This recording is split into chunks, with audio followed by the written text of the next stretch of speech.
우리는 전시장에 가서 예술작품을 보는 것에 익숙합니다. 예술작품이란 당연히 사람들에게 전달되기 위한 것이죠.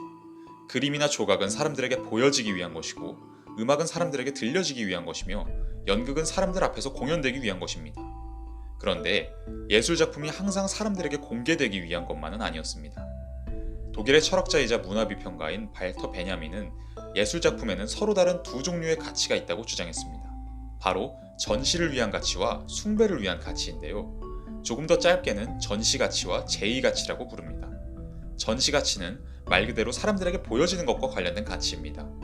콘서트장에 가서 좋은 음악을 들으면 그 음악을 들음으로써 기분이 좋아지고 풍부한 경험을 하게 될 수 있죠. 이렇게 예술작품이 우리에게 전달될 때 우리는 그 안에서 가치를 발견하게 됩니다. 반면 제의 가치는 숭배 활동과 관련된 가치입니다. 예를 들어서 원시시대에 사람들이 동굴 벽에 그렸던 동물 그림은 단순히 다른 사람들에게 보여주기 위한 것이 아니었을 겁니다. 더 많은 동물을 잡게 되기를 빌거나 풍요를 기도하거나 아니면 동물의 강력한 힘을 숭배하는 등 신비한 힘과 연결되는 매개물이 바로 그 그림이었죠. 이런 제의 가치는 유럽의 중세시대 수도원이나 성당 가장 깊은 곳에 자리 잡고 있었던 예술작품들에서도 찾아볼 수 있었습니다. 그 신성한 그림이나 조각상들은 사람들에게 공개되기 위한 것이 아니었습니다.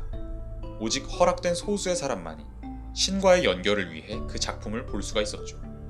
그런 신성한 작품들은 기본적으로 숨겨지기 위한 것이었지 드러나기 위한 것이 아니었습니다.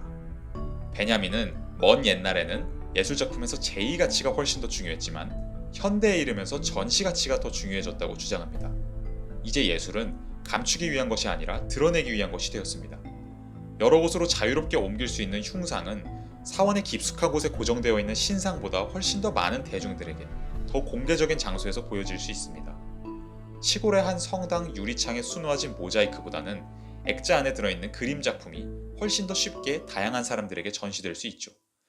교회 같은 건축물과 연결되어서만 진행될 수 있는 전통적인 종교 행사에서보다는 악기만 있으면 어디서든 할 수 있는 음악 콘서트에서 사람들에게 보여지는 측면이 더 강조됩니다. 이렇게 전시 가치가 제의 가치를 뛰어넘게 되는 것은 아우라의 상실이라는 현대사회의 특징적인 현상과도 관련됩니다. 우리는 요즘도 아우라라는 말을 종종 사용합니다. 아우라는 어떤 대상 자체가 아니라 그 대상을 둘러싸고 있는 기운 같은 것을 뜻하는데요. 베냐민이 말했던 아우라도 비슷합니다. 베냐민은 아우라가 시공간의 별난, 특별한 직조물이라고 주장했습니다. 시간과 공간 안에서 딱 하나의 점에서 일회적으로 나타나는 것들이 아우라를 갖는다는 건데요. 예를 들어서 한여름의 오후, 자연 한가운데로 여행을 가서 햇볕을 받고 있는 거대한 산맥의 능선을 바라보면 거기서는 보통 아우라가 느껴지는데요. 그 이유는 그 산맥에 대한 경험은 오직 그 순간에, 그 자리에서만 존재하는 것이기 때문입니다. 베냐민은 아우라를 가진 대상은 아무리 가까워도 멀게 느껴지는 것이라고 주장했는데요. 우리가 산맥을 보러 아주 가까이까지 갔다고 하더라도, 심지어 산맥의 한가운데로 들어가 있다고 할지라도 거기서부터 아우라를 느끼게 되면 산맥은 어딘가 먼 존재로 느껴지게 되죠. 유명인사를 마주칠 때도 마찬가지입니다. 만약 아주 카리스마가 있는 아우라로 둘러싸인 유명인사를 만난다면 그 사람이 바로 코앞에 있음에도 불구하고 그 사람은 굉장히 멀리 있는 사람처럼 느껴질 수가 있겠죠. 베냐민은 예술작품이 아우라를 갖는 것은 제의적인 것을 강조하는 전통과 연결된다고 주장합니다. 예술작품이 숭배 또는 마법적인 경험과 주로 관련되어 있었을 때는 단순히 그 자리에 존재하는 물질 덩어리를 넘어서서 신성하고 마술적인 비밀과 우리를 연결시켜주는 대상이었죠. 따라서 예술작품은 단순히 평범하게 넓게 흐트러져 있는 무언가가 아니라 시공간 안에서 한 점으로 응축되는 일회적이고 신성한 경험과 관련된 대상이었죠.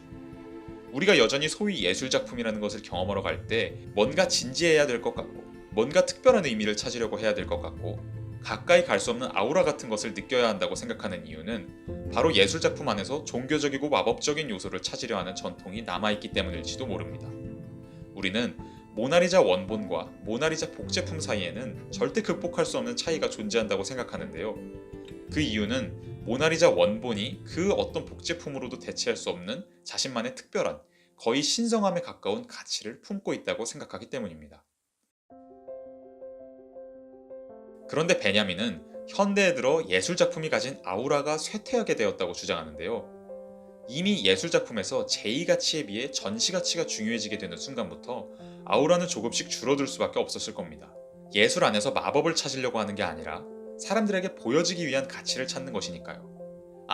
물론 그 전시 가치가 극도로 발전해서 아주 큰 돈과 연결되었을 때는 또 다른 종류의 아우라가, 자본주의의 아우라가 생겨난 것 같기는 하지만요. 어쨌든 서양 기준으로 이미 르네상스 이후부터 종교의 영향력이 약해지면서 예술 작품이 갖는 범접할 수 없는 아우라는 조금씩 약해지기 시작했습니다. 그러다가 예술 작품의 아우라를 완전히 산산조각 내버리는 기술이 등장하게 되는데요. 바로 사진입니다. 베냐민은 사진의 복제 가능성에 주목합니다. 사진은 무한히 복제할 수 있습니다. 한번 찍어 놓으면 10장이든 100장이든 똑같이 뽑아낼 수 있죠. 따라서 사진은 이례적이고 특별하지 않습니다. 우리 집으로 배달 온 신문에 실린 사진이나 옆집으로 배달 온 신문에 실린 사진이나 완전히 똑같죠. 이렇게 사진이 대중들의 시각적인 경험에 자주 등장하게 되면서 사람들은 특별하고 이례적인 것을 눈으로 보는 것보다는 계속해서 반복될 수 있고 복제될 수 있는 것을 보는 데에 보다 익숙해지게 됩니다. 그러면서 처음으로 예술 작품이 딱히 아우라를 갖지 않을 수도 있다는 의식이 사람들 사이에서 생겨나기 시작하죠. 베냐민은 처음 사진 기술이 나왔을 때 대부분 사진들이 인물의 초상 사진이었다는 게 우연이 아니라고 주장합니다. 당시 사람들은 여전히 이례적인 아우라에 관심이 있었기 때문에 소중한 사람을 추억할 수 있는 그 사람의 숨결이 담긴 사진을 찍고 싶어 했다는 거죠. 먼 곳으로 떠날 아내를 기억하기 위하여 단순한 종잇덩어리를 넘어서서 아내의 혼이 담긴 특별한 아우라의 사진을 간직하고자 했던 겁니다. 그런데 사진 기술이 점점 널리 퍼지고 사람들이 신문이나 잡지 같은 매체를 통해 무한히 복제되는 사진을 보는 데 익숙해지면서 사람들은 사진을 아우라로부터 분리시키기 시작했습니다. 그림이나 조각 같은 매체에서는 여전히 원본이 가진 특별함이 중시됐다면 사진에서는 더 이상 그게 원본이냐 복제품이냐가 별로 중요하지 않게 된 것이죠. 이런 경향은 영상이라는 새로운 매체가 등장했을 때도 계속됩니다. 베냐민이 살았던 1900년대 초반에는 영화가 새로운 대중문화로 발전하기 시작했는데요. 영화 역시 원본 개념이 딱히 없죠. 영화관에 갈 때는 세상에 단 하나뿐인 원본을 보고 신비한 체험을 한다는 생각으로 가는 게 아니라 그냥 즐긴다는 생각으로 가게 됩니다. 영화는 무한히 복제될 수 있기 때문에 딱히 아우라가 없기 때문이죠. 오늘 상영되는 영화나 내일 상영되는 영화나 다를 게 없습니다. 이렇게 베냐민이 본 1900년대 초반의 대중들은 갈수록 복제 가능한 매체들을 경험하는 데 익숙해지게 되면서 이전 세대의 사람들과는 다른 방식으로 세상을 느끼는 방법을 점점 알아가게 됩니다. 그렇다면 베냐민은 그 당시에 그러한 세태를 비판했던 걸까요? 진지하게 예술작품을 바라보는 게 아니라 부담 없이 예술작품을 경험하고 단 하나뿐인 특별한 원본에 깃들어 있던 아우라가 무한히 복제되는 매체들 속에서 점점 녹아내리는 그 당시의 상황을 베냐민은 뭔가 비판적으로 바라봤을 것 같은데요. 그런데 반전은 여기에 있습니다. 베냐민은 오히려 새롭게 등장한 복제의 기술이 예술을 제의적인 것에 기생적으로 존재하던 상태로부터 최초로 해방시켰다고 주장합니다. 이전 사람들은 예술작품을 특별한 것으로 바라보는 데 익숙해서 작품을 항상 멀게만 느끼고 그 안에 들어있는 의미를 고요한 상태에서 집중하는 관조를 통해 이해하는 것이 가장 중요하다고 생각해왔습니다. 그런데 이건 어떻게 보면 종교적인 환상과 과거의 질서에 집착하는 것이라고 볼 수도 있죠. 예술작품 안에는 어쩌면 사람들이 기대하는 그런 신성한 가치 같은 건 없을지도 모릅니다. 또한 반드시 예술작품을 소중하게 애지중지하고 멀리서 바라만 봐야 하는 대상으로 생각할 필요 또한 없을지도 모릅니다. 그런데 이전 시대의 예술은 제의가치와 연결되어 있었기 때문에 사람들은 범접할 수 없는 선 같은 걸 예술에서 느꼈던 거죠. 하지만 사진이나 영상 같은 복제 가능한 매체의 등장을 통해 사람들은 예술을 진지하게 바라보지 않을 새로운 가능성을 얻게 되었습니다. 고요한 관조가 아니라 웃고 떠들면서 편안한 마음으로 자신이 원하는 다양한 각도에서 예술을 체험할 가능성이 생겨나게 된 것이죠. 게다가 사진과 영상은 이전까지 사람의 눈으로는 볼 수 없었던 것들을 새롭게 보도록 만들어주기도 했습니다.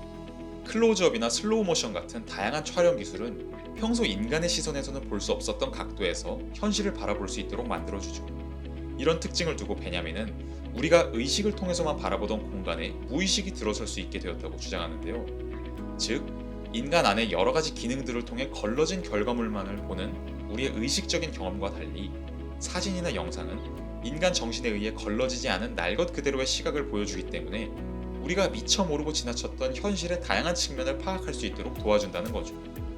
베냐민은 이렇게 새롭게 등장한 복제 가능한 매체들이 아우라에 매달리는 전통을 깨부수고 인간이 세운 질서가 아닌 또 다른 방식 안에서 세상을 바라볼 수 있도록 만들어줌으로써 해방의 기능을 할 수 있다고 생각했습니다.